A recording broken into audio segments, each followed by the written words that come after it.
தேவபிதாவே, நீர் நீதிபரர். நீர் என்னை நேசிப்பதற்காக உமக்கு நன்றி. நான் உமக்கு விரோதமாக பாவம் செய்து உமது கற்பனைகளுக்கு கீழ்ப்படியாமல் நடந்ததற்காக மனம் வருந்தி மனஸ்தாபப்படுகிறேன். என் பாவத்திற்காக இயேசுவை சிலுவையில் பலியிட்டு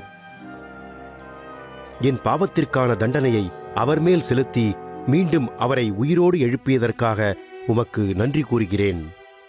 நான் இயேசுவை என் இரட்சகராகவும் ஆண்டவராகவும் ஏற்றுக்கொண்டு அவரையே பின்பற்ற விரும்புகிறேன். என் பாவங்களை மன்னித்து நான் பரலோக ராஜ்யம் வந்து என்றென்றும் உம்மோடிருக்க உதவி செய்ததற்கு மிக்க நன்றி. உமது பரிசுத்த ஆவியை அனுப்பி நான் நடக்க வேண்டிய வழியை எனக்கு காட்டும்.